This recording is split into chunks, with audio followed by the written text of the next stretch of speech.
भारत विरोधी और आतंकी संगठनों ने भारत माता के मस्तक पर हमला करके कई परिवारों के सिंदूर मिटाए थे, उन्हें भारतीय सेना ने ऑपरेशन सिंदूर के माध्यम से इंसाफ दिलाने का काम किया है।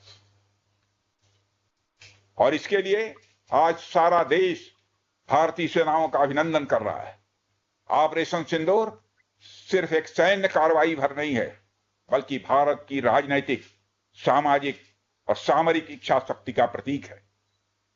यह ऑपरेशन आतंकवाद के खिलाफ भारत की दृढ़ इच्छा शक्ति का और सैन्य शक्ति की क्षमता और संकल्प शक्ति का भी प्रदर्शन है। हमने दिखाया है, भारत आतंकवाद के खिलाफ जब भी कोई कार्रवाई करेगा तो आतंकवादियों और उनके आकाओं के लिए सरहद पार की जमीन भी सुरक्षित नहीं रहेगी। भारतीय सेनाओं ने ऑपरेशन सिंदूर को पाकिस्तान में मौजूद आतंकी ढांचा ढहाने के उद्देश्य से लॉन्च किया था। हमने उनके आम नागरिकों को कभी निशाना नहीं बनाया था। अगर पाकिस्तान ने न केवल भारत के नागरिक इलाकों को निशाना बनाया, बल्कि मंदिर, गुरुद्वारा, गिरजाघर पर भी हमले करने का प्रयास किया।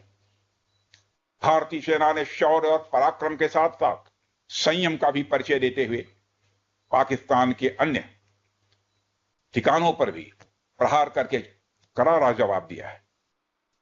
हमने केवल सीमा से सटे सैन्य ठिकानों पर ही नहीं कार्रवाई की, बल्कि भारत की सेनाओं की धमक उस रावलपिंडी तक सुनी गई, जहां पाकिस्तानी फौज का हेडक्वार्टर मौजूद है।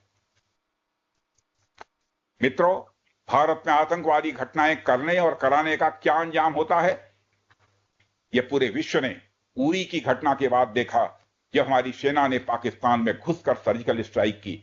पुलवामा के बाद देखा, जब बालाकोट पर एयर स्ट्राइक की गई। और अब पहलगाम की घटना के बाद दुनिया देख रही है कि जब भारत ने पाकिस्तान के भीतर घुसकर मल्टीपल स्ट्राइक्स की हैं।